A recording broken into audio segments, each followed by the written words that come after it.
So I just saw Saltburn, the newest film from director Emerald Fennell, and it stars Barry Keoghan, Jacob Elordi, and Rosamund Pike. And wow, this movie it's certainly something. Now I've been hearing a lot about this movie over the last couple months, mostly about how grotesque it is in its imagery and a lot of the weird and over-the-top stuff that this show does. This film in many ways I've heard is similar to something like Euphoria, where it just kind of, from what I've heard, got crazy and did weird, exotic stuff just for the sake of doing it and to try to grasp the audience, and at the end of the day there was really nothing to it when it comes to the themes and writing and story. So going into this movie I really was not expecting much. I was expecting a really gross kind of love story between Barry Keoghan and Jacob Elordi, where they do really gross stuff on camera, where they do stuff that I won't spoil but I know was already out kind of publicly that they do, that Barry Keoghan's character does at least. I was just expecting a really weird movie that tried to be very, I don't know, cinephile-like, but ended up being a nothing burger, and I'm proud and kind of happy to say that I was sort of wrong. Does this movie have some of that gross and weird shit in it?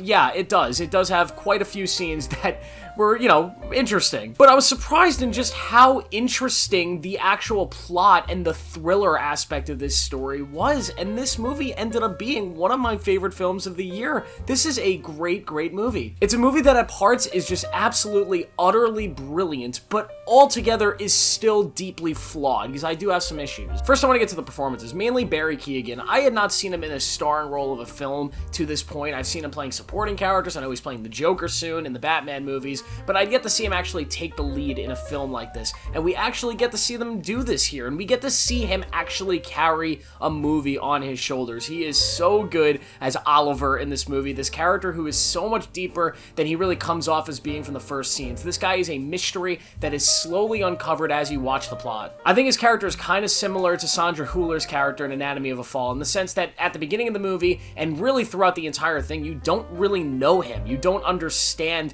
his goals, you don't understand why he's done some stuff, you don't understand his past, and as you watch the movie, you slowly start to learn more and more about him, and by the time the movie gets to the end, you're really just left still guessing what the actual intentions were of his character throughout the whole thing. You know what he actually wanted, but you don't know, like, his overall, what the goal, what the plan was throughout, and you're just sort of piecing that together, and it's kind of similar to that of Anatomy of a Fall with that character. But his performance here is so great, there's so much depth to it, he's both hilarious at times, very emotional, but he's able to play this really serious and genius intellect level person and really convince the audience that this guy is sometimes, you know, a weirdo, but ultimately just this ingenious guy that was able to get into Oxford, you know, Oxford College without, you know, being a rich person. And then I get to Jacob Elordi. Jacob Elordi is awesome in this movie. This is probably my favorite performance of him. He plays a very different character than his character in Euphoria, and even more different than Elvis. In those movies, he was kind of made to come off as unlikable, to come off as this real prick of a character, but whereas in this movie, he's playing a character that generically in other movies would be somebody you dislike. He's this guy who's the son of this very rich family. He lives in a goddamn castle, for Christ's sake, but for some reason, he's just so soft and has this innocence to him and this brightness that you just can't help but to love his character. And I really appreciated that in his performance, and it was something I've never seen from him, and I honestly, I kind of want to see him play more characters like this, because I really enjoyed it. But the plot of this movie is absolutely crazy. I will say I did not love the first act of this movie. It's the main reason why my score is not going to be a 5 out of 5 in this video. I thought the first act was kind of slow, and it kind of took a while to get going. It's this whole section where they're at Oxford College, and we're kind of introducing Oliver, which is Barry Keoghan's character, and Jacob Elordi's character, and they're getting to know each other, and we're leading up to the point where they go to Saltburn, which is this massive castle that Jacob Elordi is from. Everything before they get to Saltburn, honestly, super forgettable. There's just not a lot there that interested me. But once they get to Saltburn and we introduce ourselves to Felix, which is Jacob Elordi's character, we introduce ourselves to his family and all these different characters and this great landscape of production that they built in this movie. I mean, the production design of Saltburn itself was amazing. And we get to know all these people and the world that they live in, and Barry Keoghan, how he relates to all of them. It just all melded itself so well and was so entertaining. It was hilarious at times. It was, you know, dark and kind of sad at times. You also get a lot of the erotic stuff here, the grotesque stuff that I think was used well. There's some things that are really cringy and weird, and I was all for it, if I'm gonna be honest. But the overall essence of what the Saltburn Castle was just so much bigger than I thought it could possibly be. They sold me on the magnificence of this place and why somebody would want to stay there forever, even with all of these characters characters involved, it felt like a place that I wanted to be, which is kind of crazy. And the movie just keeps going and going and going, where in the second act, where you don't really know what the goal of the film is. You don't know if this is like a sick thriller love story, or if it's something sort of more, and it just keeps going, and I was kind of worried during watching the second act that it wasn't going to hit on anything, because it felt like it was getting lost in its shuffle. It felt like it was needing something big to happen in the film to really tie it all together. And then, oh my god, it did happen. Something very huge happens. There's a very big twist. There's actually a few twists, but there's an absolute turning point that leads the film into the third act. A third act that, my god, this is one of the best third acts of the entire year. This third act hits on every single beat that it wanted to hit on, with all of its characters, with the shock factors. Although the twist in retrospect was a little bit predictable, you can kind of see it coming at some points, it's still really, really great the way they lay it out, some of the visual stuff that you see, and the overall roller coasters that all these characters are going through leading up to those final moments. And I will say, this movie has one of the best final shots, or I guess final scenes, because it's one big oneer. It's one big one shot, one take type of a scene, and it's so good, because it's honestly hilarious. Without spoiling anything, it's just one character in one situation, and if I was that character in that situation, having done the things that this character had done, I probably would have handled it the same way. It's like kind of like a joke of like, what would you ever do if you were in this position?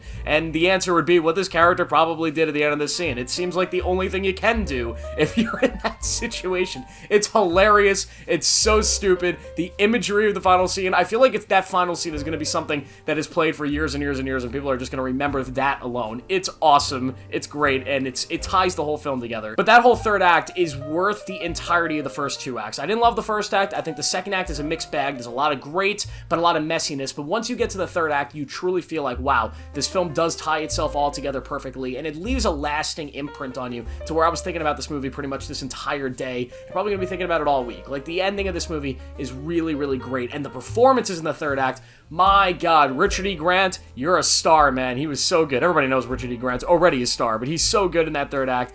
Obviously, Barry Keoghan, just really, really good stuff here. I also need to shout out the score. This movie has one of the best scores of the year, and it should get an Oscar nomination. I don't know if it's going to win over Oppenheimer or some of the other great movies we've had this year, but the score here is absolutely cultivating. Like, it grabs you. Saltburn, one of the reasons the castle and the location and that world feels so big is because the score immediately grabs you and brings you in. It's really, really beautiful. The cinematography here is also great. The movie is a lot more artsy than the plot really needed it to be. This plot, in a sense, is kind of like a Rian Johnson-y, Knives Out sort of plot. So the fact that it was shot in such an artsy, cinephile style that I feel like, all those, letterbox nerds are gonna freak out about. Like, it's just kind of weird. I don't know if it entirely fits the overall plot of the movie, especially the first act, which kind of feels like a generic sort of school movie. So, like, it is super, super artsy, and I don't know if it needed to be, but I do appreciate it. It looks great. Like, I'm not gonna sit here and complain about cinematography. That looks amazing.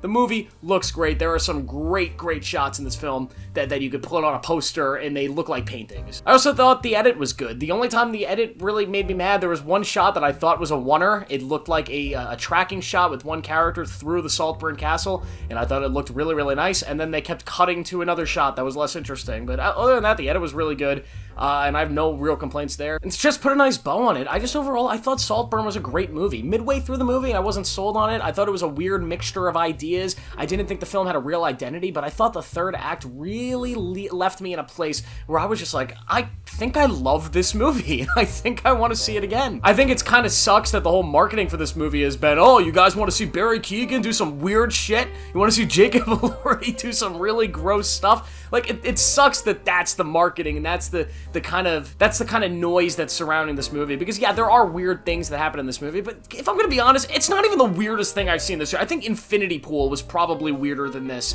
and that's a movie that did not get anywhere near the amount of noise around that this did. Like, it's weird, but it's not an entire 2-hour runtime of, like, Barry Keoghan licking the bottom of bathtubs. That's not what's going on here. But overall, I will give Saltburn a 4.5 out of 5 stars. Thought it was great. I recommend everybody go see it and check it out. So that's my review. Hope you guys like it. Make sure to like this video and subscribe for more. Make sure to click on notifications to see everything as I post it, and click the video on your screen right now. I will see you guys in the next video.